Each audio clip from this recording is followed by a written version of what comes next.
Hello hello hello, आप सबका स्वागत है वीएसटी वानर यूट्यूब चैनल में। आज है हमारा फेस्टिवल ऑफ हैप्पीनेस का डे 4 और आज हमारे साथ है मयूर धीर।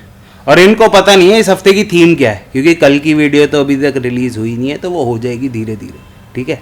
और हाँ, जो पहला कॉलर है आज उसका प्राइस डबल हो गया, मतलब जो सरप्राइज गिफ्ट था कल का वो डबल हो गया। तो मयूर जी को पहले थीम बता देते हैं। इस बार थीम है हमारी Mayur nostalgia. Nostalgia in the sense कि जो हमने पढ़ा उसको अगर हम फॉलो करें तो क्या होता है। अब मैं अपनी स्टोरी बताता हूँ। मैं पढ़ता था हंसराज मॉडल स्कूल में, पंजाबी बाग, डीएवी का स्कूल है वो। तो वहाँ हमारी किताब होती थी धर्म शिक्षा, ठीक है। उसमें एक चैप्टर था जैसा अन्न वैसा मन, ठीक है। तो उसकी स्टोरी ये थी कि एक साधु जी होते हैं, तपस्या करते होते हैं वन में। उसके बाद वो जाते हैं राजा जी के पास, राजा बुलाता है उन्हें, उसके पास जाते हैं। 3-4 दिन वो उसके पास खाना खाते हैं, ठीक है। उसी के बाद वहीं से चोरी करके हीरे जवाहरात चोरी करके चले जाते हैं। उसके बाद जब वो वन में वापस जाते हैं, थोड़ा अपने आप को हल्का करते हैं, उनके बाद उनका मन साफ हो जाता है। और उसके बाद वो वही जो हीरे जवाहरात उन्होंने चुराए होते हैं वो राजा को वापस कराते हैं। तो आप जैसे फिटनेस ट्रेनर हैं, तो मैं आपसे सवाल करना चाहूँगा इस बारे में कि फूड क्या रोल प्ले करता है हमारा इन सेंस ऑफ फिटनेस। बड़ा ही अच्छा क्वेश्चन पूछा है आपने कि फूड क्या रोल प्ले करता है। आई थिंक फूड और फिटनेस दोनों ही बहुत ही मेजर रोल प्ले करते हैं। व्हेन आई से फिटनेस तो उसका मतलब एक्सरसाइज बोल रहा हूँ मैं यहाँ पे, और फिज़िकल एक्टिविटी बोल रहा हूँ।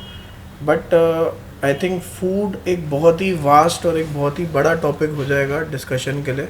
बट जैसे मयूर जी 15-20 मिनट है हमारे पास। एक फैक्ट बताता इसी बात पे, 18 मिनट आप कोई चीज़ करते हैं ना 1 साल तक, आप 95% वर्ल्ड की पॉपुलेशन से बेटर हो जाते हैं उस चीज़ में। तो आप अपना टाइम लीजिए, आपके पास पूरा टाइम है। बोलिए मयूर जी।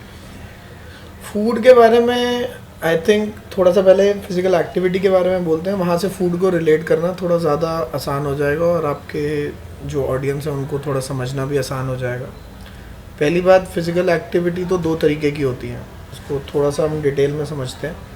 एक होती है कि घर में हम बोलते हैं कि हम घर में घर का काम करते हैं और इधर उधर जाते हैं, वॉक कराते हैं और घर की सफाई करते हैं। इसको हम फिज़िकल एक्टिविटी टर्म तो कर सकते हैं, but this is not exercise.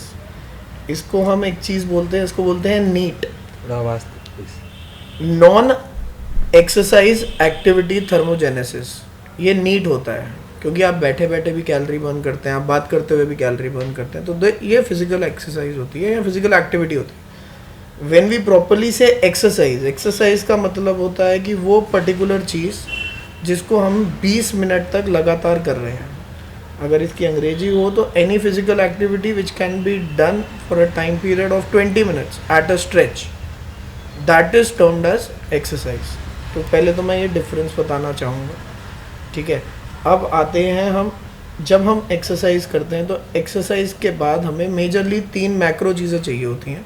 वो मैक्रोज होती हैं, एक होता है कार्बोहाइड्रेट्स, एक होता है फैट्स और एक होता है प्रोटीन। तो मसल बिल्डिंग से रिलेटेड प्रोटीन बहुत ज़रूरी बोला जाता है। तो इसका एग्जांपल मैं आपको कार की तरह देना चाहूँगा। जैसे कार है, आपने कार खरीद ली, तो आपका शरीर एक कार है, तो उसको चलाने के लिए पेट्रोल चाहिए। तो उसी तरह वो पेट्रोल जो है उसको हम एटीपी बोलते हैं, एडिनोसिन ट्राइफॉस्फेट, ठीक है। अब हम जो भी खाना खाते हैं उसका काम होता है एटीपी बनाना। उसी तरीके से जो मसल बिल्ड होता है उसका मेन बिल्डिंग टिश्यू प्रोटीन होता है। इसलिए प्रोटीन बहुत ज़रूरी हो जाता है आपका मसल बिल्ड करने के लिए। प्रोटीन के सोर्सेज हैं एनी एनिमल थिंग, जैसे आपका हो गया चिकन बोल लो, फिश बोल लो, anything which is walking and you can eat it. But Mayur ji, जैसे हमारी भारतीय पॉपुलेशन है वो मोस्टली वेजिटेरियन है। मोस्ट ऑफ द, जैसे गुजरात, पंजाब में भी बहुत लोग हैं, हमारे दिल्ली में भी बहुत लोग हैं जो वेजिटेरियन हैं। तो मैंने बहुत लोगों की कंप्लेंट सुनी है कि जब मैं भी उनको प्रोटीन लेने के लिए बोलता हूँ तो कहते हैं यार प्रोटीन पाउडर लेने पड़ेंगे। बट वेजिटेरियन सोर्सेज में क्या प्रोटीन में आ सकता है? देखिए वेजिटेरियन सोर्सेज में भी बहुत सारे सोर्सेज ऑफ प्रोटीन है। अब थोड़ा सा कंट्रोवर्शियल सा टॉपिक है, बट प्रोटीन को हम दो चीज़ों से जानते हैं, एक उसका प्रोटीन एफिशिएंसी रेशो, एक उसकी बायोलॉजिकल वैल्यू, और तीसरा अगर मैं और डिटेल में जाऊं तो एक उनकी डिग्री होती है खाने की कि वो प्रोटीन में एल ल्यूसाइन कंटेंट कितना होता है। तो ये सबसे ज़्यादा और सबसे अधिक मात्रा में नॉन वेज फूड में ही जाता है, या अगर आप वैसे बताएं तो वैसे अंडे का सबसे ज़्यादा होता है, विच is somewhere around 98.7। Vegetarian sources में जब आते हैं आप, तो आपने शायद साइंस में इनिशियली पढ़ा होगा essential amino acid, non essential amino acids. तो वेजिटेरियन सोर्सेज में सिंगल सोर्स में सारे एसेंशियल अमीनो एसिड्स नहीं होते, कुछ फूड प्रोडक्ट्स को छोड़ के, जैसे सोया जिसको आप बोलते हैं, सोया में एसेंशियल अमीनो एसिड सारे हैं, ठीक है।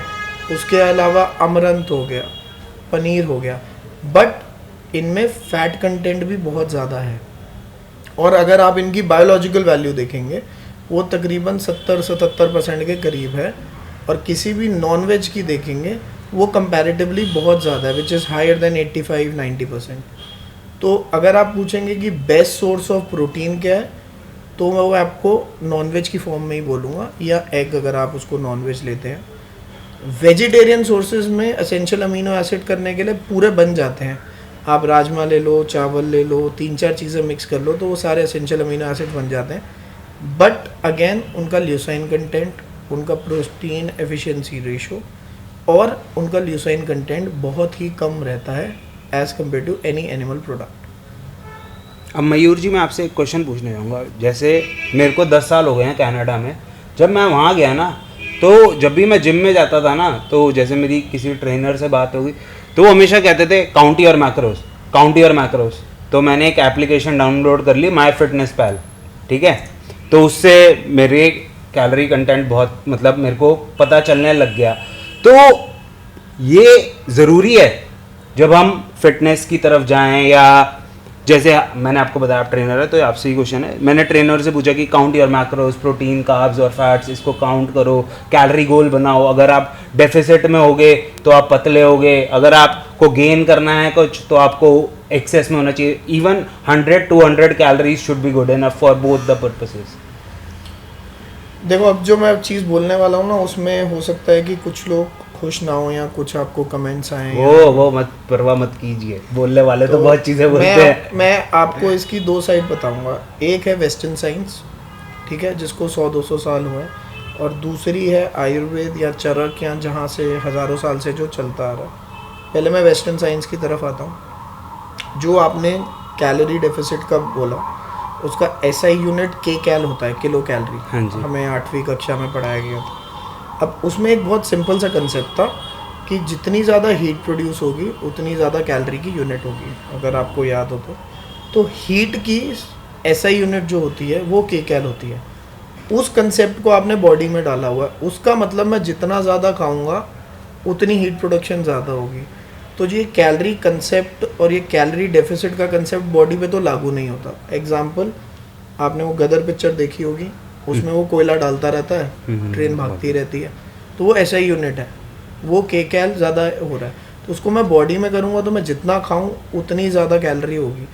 उसका डेफिसिट का कोई लेना देना नहीं है। वो ये है कि आप एक विंडो में खा रहे हो, जैसे आपकी बहुत सारी फैट डाइट्स होती हैं, पालियो डाइट है, आपका कीटो डाइट हो गई, आपकी जोन डाइट हो गई, बहुत सारी चीज़ें हैं जो आजकल चल रही हैं, but that is not sustainable. And second चीज़, इन सब में आप एक कंसेप्ट लेके चलते हो कैलोरी डेफिसिट। अब मैं इस चीज़ पर बोलना चाहूँगा, जैसे मैंने कीटो डाइट करी, मैंने 3 महीने में 24 किलो कम कर लिया था। बिल्कुल। बट मैंने ये फील किया कि मेरे ऑर्गन्स पे बड़ा प्रेशर पड़ रहा है। देखो कीटो पहली बार तो है क्या, कीटोसिस होता है। कीटोसिस एक तरीके की आप बीमारी या एक लक्षण लगा लीजिए जो बॉडी के लिए अच्छा नहीं होता। हमारी बॉडी के लिए कीटोसिस अच्छा नहीं होता, तो वो आप प्रोड्यूस करने के लिए उसमें अमाउंट ऑफ कार्बोहाइड्रेट्स है उसको 50 ग्राम तक नीचे कर देते हैं। हमारी बॉडी का पहला एनर्जी सिस्टम या फ्यूल सिस्टम कार्बोहाइड्रेट होता है। तो आप कर क्या रहे हैं, आप बटर खा रहे हैं या फैटी चीज़ें खा रहे हैं। अगर इसको और आगे मैं लेके जाऊं तो ये एनर्जी देते हैं, बट बहुत लंबे टाइम के बाद। अल्टीमेटली पूरी साइकिल बनती है, उसको कन्वर्ट ग्लाइकोजन या ग्लूकोज में ही होना है, विच इज़ जो सबसे जल्दी आपके कार्बोहाइड्रेट ही करते हैं। तो आपने वो चीज़ ही छोड़ दी जो बेसिकली आपको एनर्जी देती है। तो अगर मैं बोलूँ कि कोई ऐसी एक्टिविटी है जिसको आपको इमीडिएटली करना है, तो उसके लिए कीटो कभी भी नहीं हो सकता। सेकेंडली, कीटो अगर आप इंडियन हैं तो बेसिकली आपका स्टेपल फूड जो है वो वीट ही है, दाल रोटी चावल यही सब आप खाते हैं। तो आप अपना स्टेपल फूड जो आपने खाया, आपके पूर्वजों ने खाया, आपके पेरेंट्स ने, आपके दादा ने, और पहले आप अपना स्टेपल फूड छोड़ के कैसे एक चीज़ वो कर सकते हैं। फॉर एग्ज़ाम्पल, मैं एक गोभी बहुत अच्छे तरीके से पचा सकता हूँ रादर देन एक ब्रोकली को पचाना, क्योंकि ब्रोकली हमारे पिताजी ने या पिछलों ने तो खाई नहीं है। अब इमीडिएटली आप बोल रहे हो कि मैं हरी गोभी खा लूँगा, वो भी कच्चे फॉर्म में। हमने कुकिंग सीखी, हमने आग सीखी, उस पर खाना बनाना सीखा, तो आप अपने जेनेटिक्स तो चेंज नहीं कर सकते, और वो भी 60-70 साल की उम्र में। हो सकता है आप ज़्यादा भी रहें, बट उस 60-70-80 साल में आप वो चीज़ें चेंज नहीं कर सकते, हज़ारों साल की म्यूटेशंस लगती है। तो I don't favour that thing, neither I am in support. अगर आप थोड़ी डिटेल निकालेंगे तो आपको कीटो, पालियो, इन सब के आफ्टर इफेक्ट्स भी पता चलेंगे, जो आपने बिल्कुल सही बोला, आपके ऑर्गन्स पे आ जाते हैं। So I am not a firm believer of that. मेरा टॉपिक बीच में ही रह गया जब मैं आपको कह रहा था कि वेस्टर्न साइंस की बात है। तो इन सारी डाइट में आप एक डेफिसिट में खा रहे हो, मतलब आप कोई चीज़ 100 खा रहे थे, अब आप 80 खा रहे हो, इसलिए आपका वेट लॉस हो रहा है या फैट लॉस हो रहा है। तो ऑब्वियसली वो मसल ग्लाइकोजन और लिवर ग्लाइकोजन पे आ जाएगा। आयुर्वेद में कोई चीज़ बताई गई है, वो एक बहुत सिंपल सरल सी चीज़ है कि आप जब भी खाते हैं अपनी भूख का सिर्फ 75% खाइए और उसको यूटिलाइज करिए। फिर मैं आपको आपकी 8वीं कक्षा में लेके जाऊंगा, जिसको डाइजेस्टिव सिस्टम हम बोलते थे। खाते थे, बोलस बनता था, वो नीचे जाता था, सेगमेंटेशन होती थी, बाइल सिक्रीट होता था, फिर नीचे जाके रिलीज़ हो जाता था। बीच में बहुत सारे आपके हार्मोन्स वगैरह यूटिलाइज होते थे, एसिड वगैरह चलते थे। तो अगर आपने कोई चीज़ खाई है, उसके बाद उसको 4 से 6 घंटे देना ज़रूरी है। और मैं मील की बात कर रहा हूँ, ये फ्रूट की बात नहीं कर रहा हूँ। एक फ्रूट को भी वैसे 30-32 मिनट लगते हैं पूरा ईसोफेगस से नीचे जाके डाइजेस्ट होने में। तो कोई चीज़ खाना और उसको पचाना, ये 4 से 6 घंटे की प्रक्रिया है। तो आप कुछ खा रहे हो तो भूख के अनुसार खाओ। अगर 4 रोटी की भूख है तो 3 रोटी खाओ, विच इज़ अराउंड 3/4, जिसको हम 75% कहते हैं। उसको डाइजेस्ट होने का टाइम दो। अगर आप उसमें पानी डाल रहे हो तो उसकी डाइजेशन थोड़ी डाइल्यूट हो जाएगी, क्योंकि ऑलरेडी 70% पानी है। बट लेकिन मयूर जी, मेरे मतलब पेरेंट्स वगैरह और पहले भी जैसे दादा दादी वगैरह ये कहते थे कि खाने के साथ पानी नहीं पीना चाहिए। बिल्कुल सही कहते थे, उनको बस साइंस समझानी नहीं आई, क्योंकि आपके शरीर में ऑलरेडी आई थिंक अगर आपको पता हो तो HCl ऑलरेडी होता है, हाइड्रोक्लोरिक एसिड। हाइड्रोक्लोरिक एसिड एक पत्थर भी पचा सकता है। तो जब आप खाना खाते हैं तो उसको 32 मिनट लगते हैं यहाँ तक पहुँचने में, फिर प्रोसेस शुरू होती है। तो 32 मिनट से पहले अगर आपने पानी पी लिया तो वो एसिड की जो एसिडिक लेवल होता है, जो pH बोलते हैं जिसको हम, पावर ऑफ हाइड्रोजन, वो डाइल्यूट हो जाता है। तो खाना पचता नहीं है, अधपचा सा रह जाता है। तो बिल्कुल खाने के साथ पानी या खाने के आधे घंटे तक पानी नहीं पीना चाहिए, आपके डाइजेशन इश्यूज आ जाएंगे। हम टॉपिक से हिल गए थे थोड़ा। तो मयूर जी, अब ये तो आपने शुरू में प्रोटीन की बात करी, हम थोड़ा टॉपिक से हट गए। तो कार्ब्स और फैट्स, इन तीनों को बैलेंस कैसे किया? जैसे हम आजकल एडों में सुनते हैं कि 1 ग्राम प्रोटीन आपकी बॉडी वेट के जितना होना चाहिए। वो बॉडी वेट, पहली बात तो मुझे नहीं पता किलो में होता है या पाउंड में ले, ये पहला कन्फ्यूजन है एक तो मेरा। और दूसरा कन्फ्यूजन ये, इन सबको फिर बैलेंस कैसे किया जाए? देखो, अगर साइंटिफिकली आप जाओगे अमेरिकन काउंसिल ऑन एक्सरसाइज और American council on sports and medicine, तो इनमें एक पर्टिकुलर दे रखा है कि एक एथलीट के बॉडी वेट के हिसाब से कितना होना चाहिए, एक सेडेंट्री के हिसाब से कितना होना चाहिए, और एक एंड्योरेंस एथलीट कितना होना चाहिए, एक बॉडी बिल्डर, स्ट्रेंथ एथलीट जिसे हम बोलते हैं, उनका कितना होना चाहिए। जो आपने बात की, वहाँ पे मेंशन्ड है कि अगर कोई सेडेंट्री है तो around 0.8 kg of body weight होना चाहिए।